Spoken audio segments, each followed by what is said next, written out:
There is a moment that comes for almost everyone who lives long enough. You are sitting somewhere ordinary, maybe at your kitchen table, maybe in a chair by the window, and you are holding something small. A photograph, a ring, a handwritten note in someone's handwriting you would know anywhere, even if that person is gone now.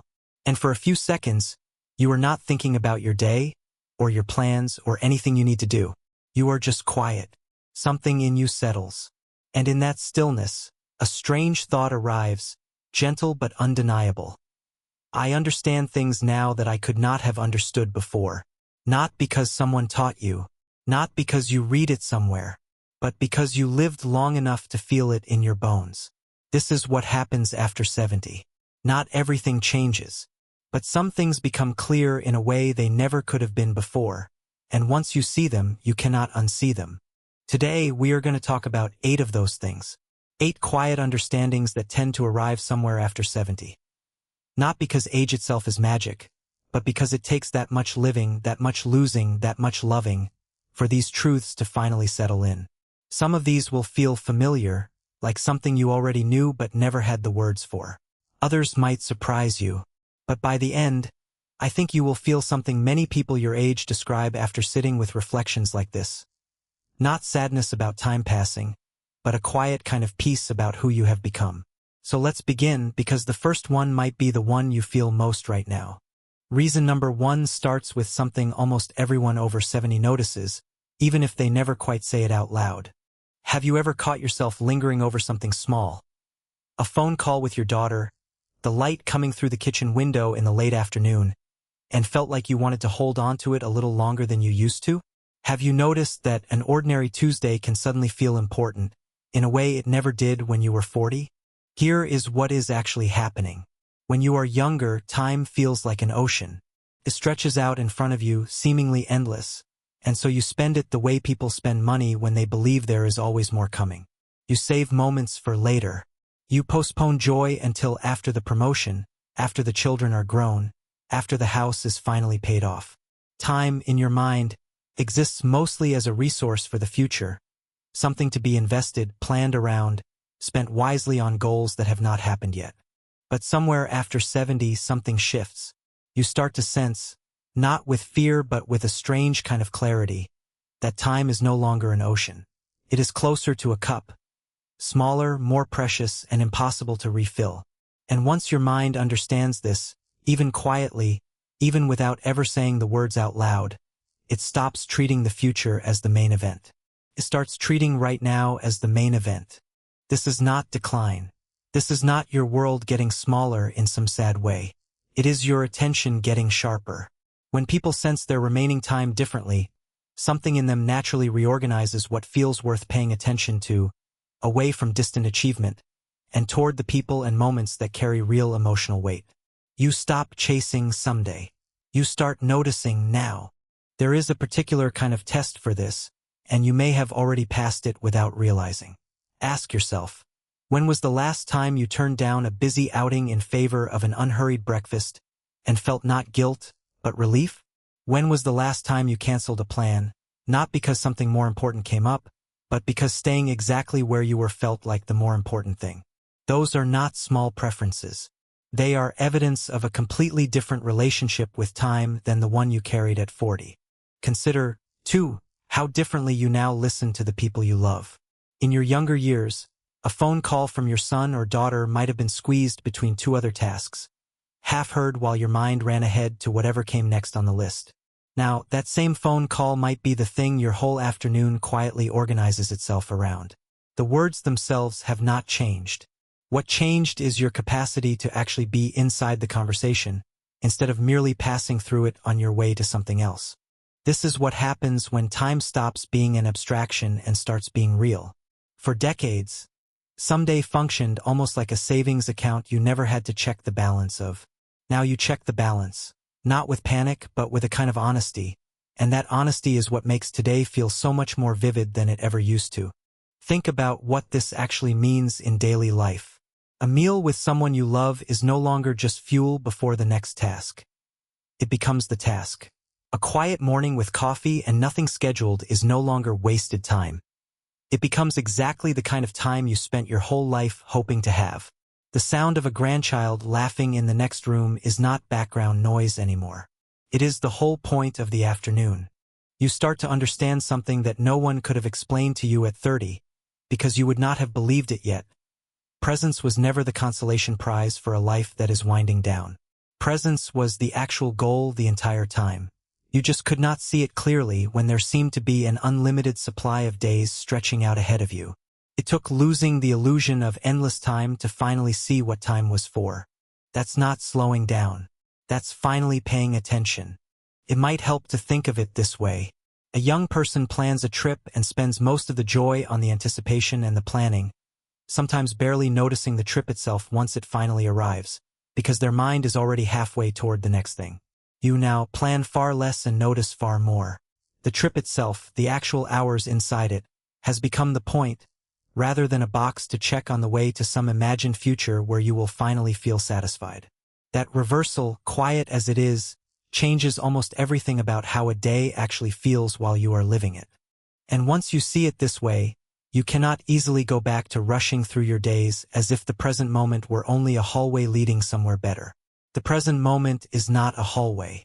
It is the room you have been trying to find your entire life, and you are standing in it right now, maybe for the first time really noticing the walls.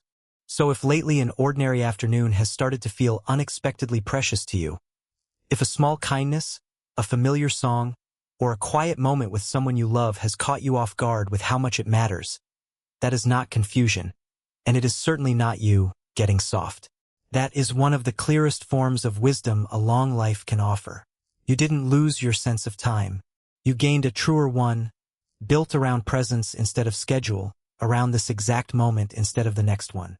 And that understanding alone is worth everything it costs to arrive at. That shift in how you experience time connects closely to something else many people discover around the same season of life. Reason number 2. Have you noticed that you no longer rehearse conversations in your head the way you used to, bracing yourself before you speak up? Have you noticed that wearing what you actually like, saying what you actually think, or simply declining an invitation without 3 layers of apology, no longer fills you with that old anxious guilt? There is a reason for this, and it is not simply that you have stopped caring. It is more precise and more interesting than that. For most of your earlier life, other people's opinions carried real, practical weight. What your boss thought of you could affect your paycheck. What your neighbors thought of you could affect your children's friendships. What a stranger thought of you at a party might, in some small way, ripple into an opportunity down the road. Your nervous system learned, quite sensibly, to treat other people's judgments as data worth protecting yourself against, because in a very real sense, your future depended on it. But by the time you reach your 70s, most of those stakes have quietly disappeared. You are not chasing a promotion that depends on impressing a room. You are not building a reputation that will open doors you have not yet walked through. The audience you spent decades performing for has, in a practical sense, left the theater. And your mind, which is remarkably efficient, eventually notices this and stops paying the emotional cost of a performance nobody is grading anymore. Consider, too, how many of the rules you once followed so carefully have simply vanished with time. Rules about what a woman your age was supposed to wear, what a man your age was supposed to do with his weekends, what topics were polite to discuss at dinner. Most of those rules were never laws of nature. They were fashions, as temporary as any other fashion, dressed up to look permanent so that people would keep obeying them. There is something else, too, something only time itself could have taught you. You have now lived long enough to watch opinions change. You have seen things that were once considered scandalous become ordinary, and things once considered ordinary become unacceptable. You have watched entire trends, entire moral panics, entire everyone knows that certainties rise and fall like weather. And somewhere in watching all of that, a quiet realization took root in you. Other people's judgments were never as solid, as permanent, or as important as they felt in the moment. They were opinions dressed up as facts, and you spent years bowing to them as if they were law. Think, for a moment, about how much of your younger life was quietly shaped by imagined audiences. The coworker you were sure was judging your choices, the relative whose approval you kept trying to win, the stranger at a party whose passing comment you replayed for days afterward. Most of those people, if you asked them today, would not even remember the moment that cost you so much sleep. They were living their own lives, worrying about their own imagined audiences, just as consumed by their own version of this same exhausting performance as you were by yours. Almost no one was watching you as closely as you feared, and the few who were watching that closely were usually far more critical of themselves than they ever were of you. So now you wear the color you actually like, not the one considered appropriate for your age. You say the true thing at the dinner table instead of the safe thing. You say no without constructing an elaborate excuse, because you have finally understood that no is a complete sentence, and you are allowed to use it. That's not you becoming stubborn. That's you finally becoming yourself. There is also a kind of quiet courage in this that younger people rarely get to witness, because it does not look like courage from the outside. It looks like an old woman wearing bright red lipstick to the grocery store because she likes how it feels. It looks like a grandfather telling his son, gently but plainly, that he disagrees with a decision, instead of swallowing the disagreement to keep the peace the way he might have 30 years ago. No one applauds this kind of courage. It rarely makes a scene, but it is courage all the same, the courage of no longer needing an audience's permission to simply be who you are. This freedom did not arrive because you gave up on people. It arrived because you finally understood which opinions were worth carrying, and which ones you had been carrying for no reason at all except habit and fear. The people who truly love you were never grading you on the things you used to worry about. And everyone else's opinion, it turns out, was never really yours to carry in the first place. You put it down, and the strange thing is, no one even noticed it was gone except you. And you noticed immediately because you suddenly felt so much lighter. If time teaches you to release the weight of other people's opinions, it also teaches you something even harder, and even more freeing, which brings us to reason number 3. Is there someone from your past you still think about, not with warmth, but with a small, familiar ache? A parent who said the wrong thing at the wrong moment for years. A friend who betrayed a trust you thought was unbreakable. A version of yourself who made a decision you still wince at, decades later? For most of your life, you may have believed that forgiveness was something you gave to someone else, a gift or a concession that they had to earn or deserve or at the very least apologize for. And so you may have waited. You waited for the apology that never came. You waited for them to understand what they did. You waited for the story to resolve itself the way stories are supposed to, with an acknowledgement, a reckoning, a neat ending. But somewhere after 70, many people arrive at a very different, very quiet understanding. Forgiveness was never really about the other person at all. It was never a transaction, a gift you handed over once someone qualified for it. It was, this whole time, something you were doing for yourself, a way of finally setting down a weight that only you had been carrying, often long after the other person had stopped thinking about it entirely. Consider what resentment actually costs. Every time you replay an old wound, your body responds as though it is happening again, right now, in this room. Your heart rate rises. Your muscles tighten. The person who hurt you may not even remember the incident, may be long gone from your life, may even be gone from this world entirely. And yet you are still paying the toll for something they are no longer even present for. That is the strange cruelty of unforgiveness. It asks you to keep suffering on behalf of someone who is not suffering at all. Think of the last time you carried a grudge through an entire evening.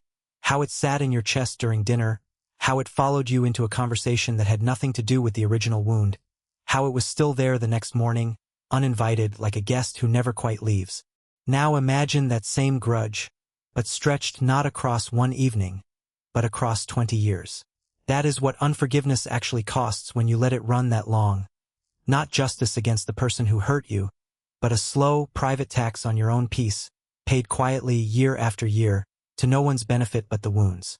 This does not mean forgiveness requires pretending you were not hurt, or reconciling with someone who is still causing you harm, or declaring that what happened was acceptable. It means something quieter and more private than that. It means you finally stop waiting for someone else to give you permission to feel at peace.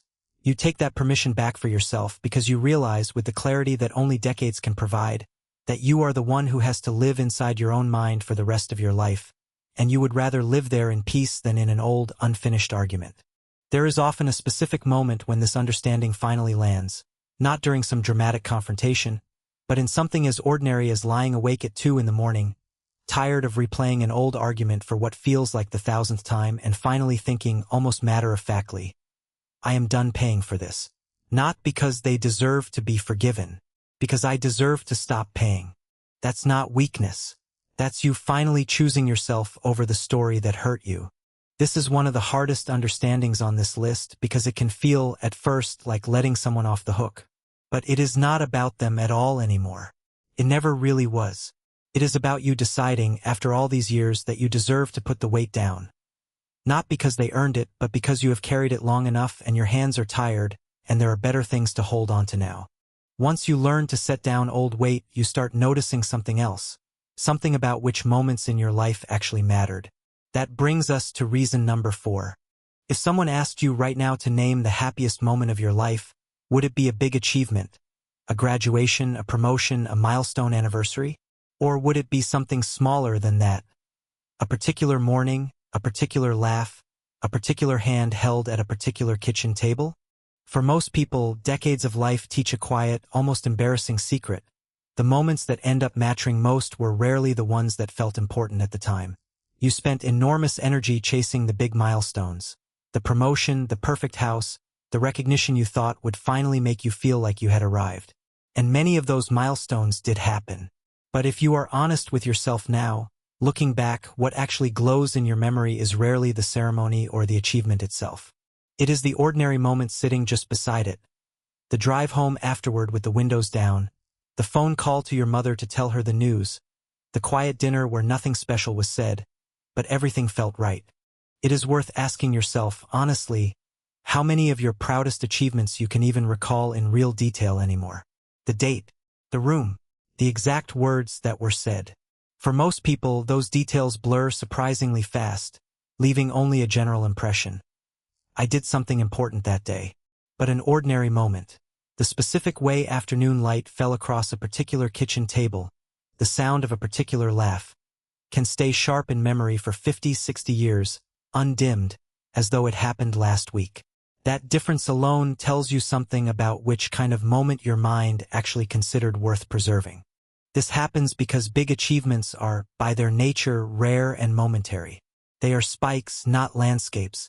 But an ordinary Tuesday morning, repeated hundreds of times over a lifetime with the people you love, becomes the actual fabric your life was woven from.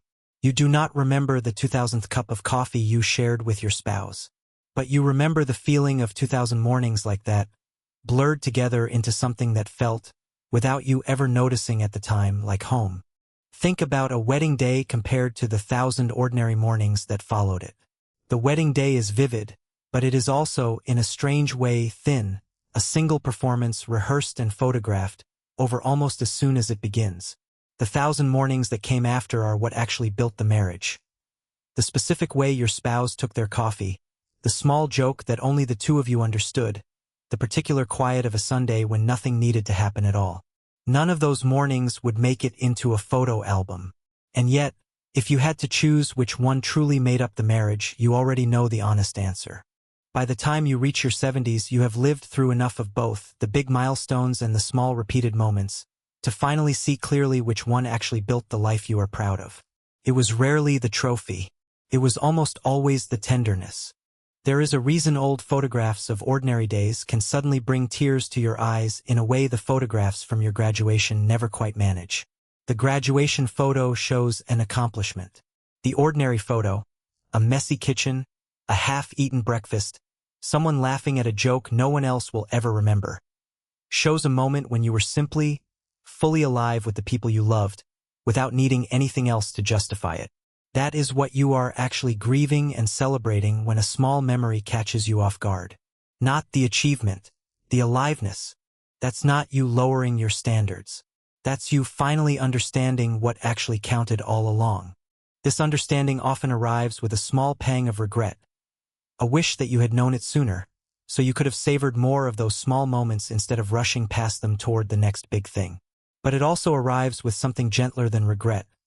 Gratitude, for the fact that you get to see it clearly now, while there is still time to live inside that understanding instead of just mourning that you did not have it earlier. Now, before we go further, I want to pause here for a moment and speak directly to you. If any of what we've talked about so far has felt true in your chest, not just true in your head, but true somewhere deeper, I want you to know that this is exactly why we are doing this together. Not to make you sad about the years behind you, but to help you see, clearly and without flinching, just how much you have actually learned. Because there is more. And the next few understandings go even deeper than the ones before them. Reason number 5 is one that many people are almost afraid to say out loud, because it sounds at first like something sad. But it is not sad at all once you understand it properly. Have you ever spent an entire evening alone, by choice, and felt something closer to contentment than loneliness? And have you also had evenings surrounded by people, full of noise and conversation, where you still felt strangely, achingly alone? If you have felt both of those things, then you have already discovered something that takes most people decades to fully understand.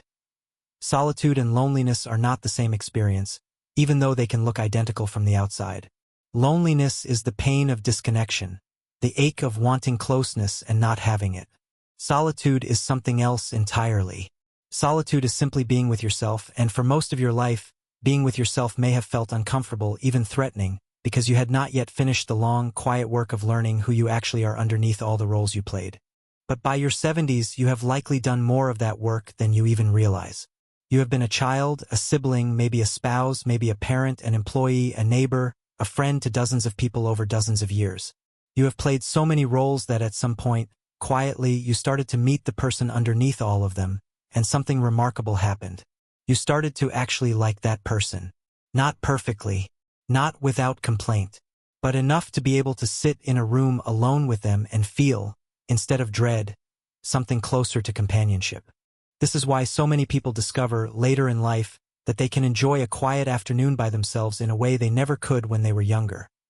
Not because they have given up on connection, but because they have finally built a real relationship with themselves, one that does not evaporate the moment no one else is in the room.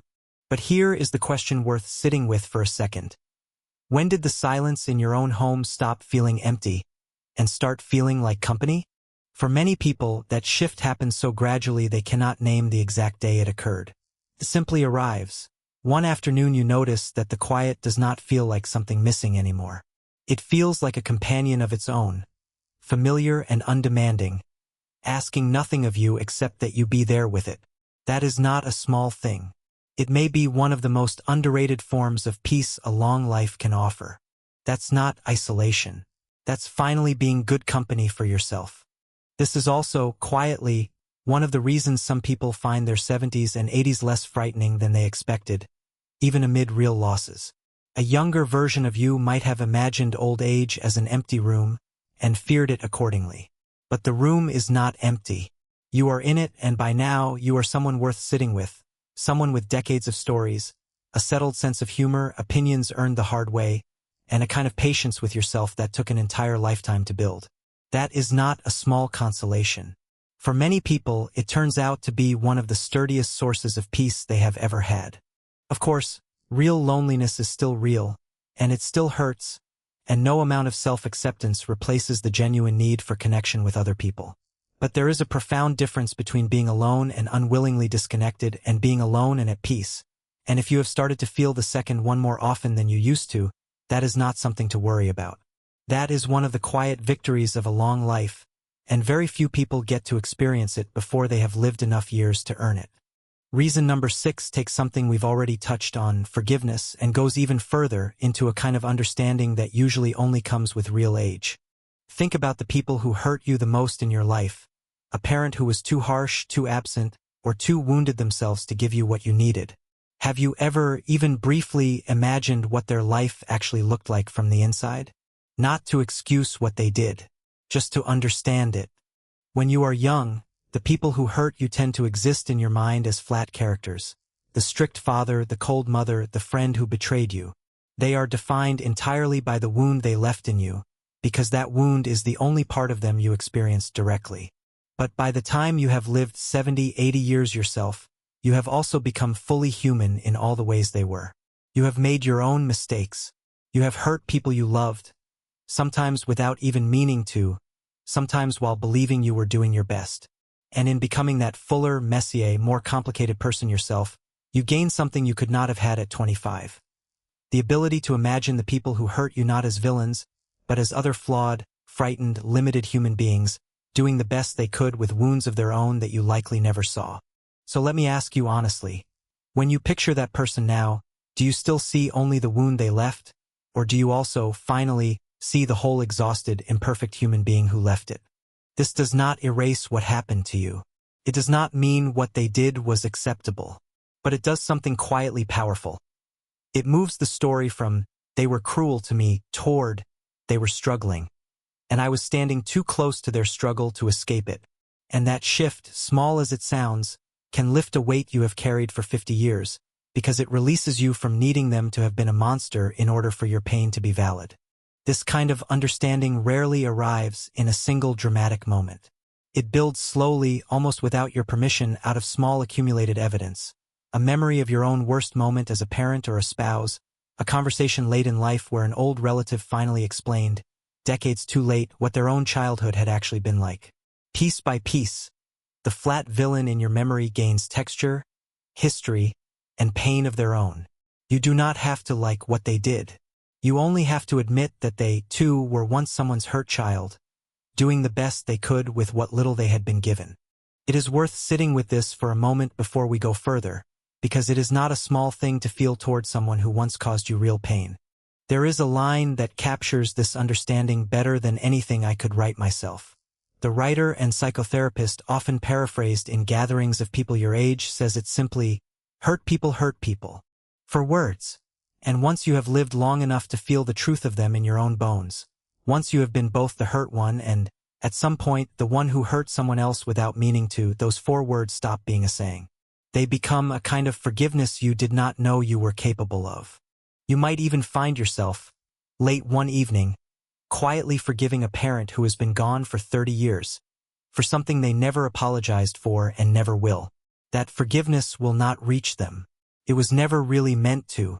It reaches you instead, settling something in your chest that had been unsettled since you were a child, closing a door that had been standing open, letting cold air in, for far longer than it needed to. That's not excusing them. That's freeing yourself from needing them to be a monster. This is, for many people, one of the most important understandings a long life can offer. Not because it makes the past painless, but because it finally lets you stop carrying the past as though it were still happening. The people who hurt you were never as powerful or as simple as your wound made them seem. And you, standing here now, are far more whole than the story of what they did to you ever allowed you to believe. Reason number 7 moves from forgiveness toward something even closer to the center of a long life, love, and how completely it changes shape over the years. Think about the person you have loved longest in your life. A spouse, perhaps, or someone who is no longer here. Does the love you feel for them now look anything like the love you felt for them 40 years ago? When you are young, love often feels like electricity, urgent, consuming, something you fall into rather than build. It announces itself loudly, with racing hearts and sleepless nights. And because it is so loud, many young people mistake that intensity for the truest form of love, the only real version. But if you have loved someone for decades, you already know something that no one could have explained to you when you were 25. That early electricity was never the whole story. It was only the opening chapter. Think about the arguments you have had over the decades, the ones about money, about raising children, about whose family to visit for the holidays. In the moment, each one probably felt like it might matter more than it turned out to. But you stayed.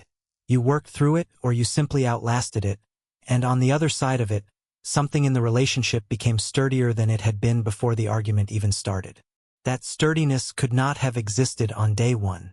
It had to be built, disagreement by disagreement, repair by repair, across years that a younger couple, still testing whether they even belonged together, could not yet have survived. What replaces it, over years of shared mornings and hard seasons and ordinary Tuesdays, is something quieter but far sturdier, a kind of love built less on excitement and more on witnessing. You have seen this person at their worst and stayed. You have been seen at your worst and were not abandoned. You have built a shared history so long and so specific that no one else on earth could ever replace it, because no one else lived it with you. That is not a lesser form of love than the electric kind. It is, in many ways, a deeper one because it has survived contact with real life, and the electric kind rarely gets tested that thoroughly. So ask yourself honestly, if you compared the love you feel today to the love you felt in the first year, which one actually feels more like home? Most people, when they really sit with that question, admit that the early version was thrilling but fragile, dependent on novelty, on uncertainty, on not yet knowing each other's flaws.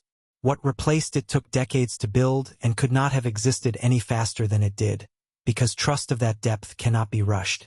It can only be earned, morning after morning, disagreement after disagreement, apology after apology.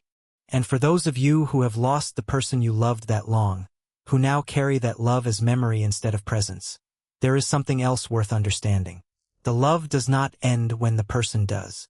It changes shape again, from a love you experienced together into a love you now carry alone, on their behalf, in the way you speak of them, in the habits you kept because they mattered to both of you, in the small rituals that keep their presence alive in your ordinary days.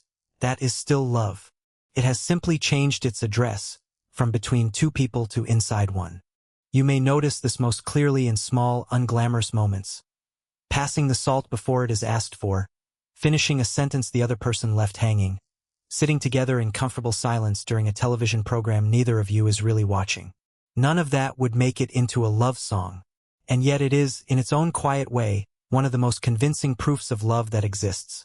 The willingness to simply remain, decade after decade, choosing this same person again and again, long after the choosing stopped being exciting and started being simply true. That's not lesser love. That's love that has learned how to survive. If you are lucky enough to still have that person beside you, this understanding might make you reach for their hand a little differently tonight. And if you have lost them, I hope this understanding offers something like comfort, the knowledge that what you shared did not disappear.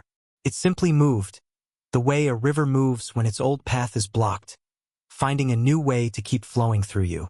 Which brings us to reason number 8, the quietest understanding of them all, and in many ways the one that makes peace with everything we've discussed so far possible. Have you noticed that the striving has finally gone quiet? For most of your adult life, there was likely a voice in the background telling you that you were not quite finished yet, that once you got the promotion, the house, the recognition, the approval of a particular person, then you would finally be enough. That voice can run for decades, quietly shaping every decision, every late night at the office, every moment of comparing yourself to someone who seemed to have more than you. So here is the quiet question underneath everything we have talked about today. What exactly were you trying to become all those years that you are not already? But somewhere after 70, for many people, that voice finally goes quiet. Not because they gave up, but because they finally gathered enough evidence to stop believing it. You have now lived long enough to see that the promotion did not make you enough. The house did not make you enough. The approval, when it came, gave you a brief lift, and then the same old restlessness returned, looking for its next target. Enough was never going to arrive from outside. And once you understand that, deeply in your body and not just your head, something remarkable happens. You stop chasing it. You realize that you were enough this entire time underneath all the striving, and the striving itself was never proof of your worth. It was simply the thing you did while you were still waiting to believe you already had it. You may notice this arriving in small, almost invisible ways. You compliment someone else's success without the old flicker of comparison. You look at a photograph of yourself from decades ago, not with judgment about what you had not yet accomplished, but with a kind of tenderness for how hard that younger version of you was trying, without yet knowing they did not have to try quite so hard. You forgive yourself for years spent chasing something that was never actually missing. That forgiveness, quiet as it is, might be the final piece that lets all the other understandings settle into place. That's not giving up. That's finally arriving. Think about how much energy that old striving actually consumed. The years spent comparing your progress to someone else's, the nights spent replaying a mistake as though it defined you, the quiet, constant sense that you were one achievement away from finally being allowed to rest. Imagine if you had known, decades earlier, that the rest you were chasing was available to you the entire time, not as a reward for finishing, but simply as a fact about who you already were. You could not have known that then. You know it now. And knowing it now is not too late. It is, in its own way, perfectly timed because you get to spend whatever years remain actually living inside that peace instead of still chasing it. This is, in many ways, the understanding that all the others were quietly building toward: presence over performance, self-acceptance over approval, forgiveness over resentment, small moments over big milestones, solitude over isolation, compassion over old wounds, and love that has learned to survive. All of it points toward the same quiet destination: you exactly as you are, without needing to become anything else in order to deserve peace. And so we come back to where we began, to that quiet moment, holding something small, feeling something settle in your chest that you could not quite name. Now you can name it. It is the sum of everything a long life has taught you, arriving all at once in an ordinary afternoon. It is presence instead of hurry. It is freedom instead of performance. It is forgiveness instead of a grudge carried past its usefulness. It is gratitude for the small moments instead of a chase after the big ones. It is companionship with your own self instead of dread of an empty room. It is compassion for the people who hurt you instead of a story that keeps them powerful forever. It is a love that has learned, through decades of ordinary Tuesdays, how to survive. And finally, underneath all of it, it is the quiet, settled knowledge that you were always enough.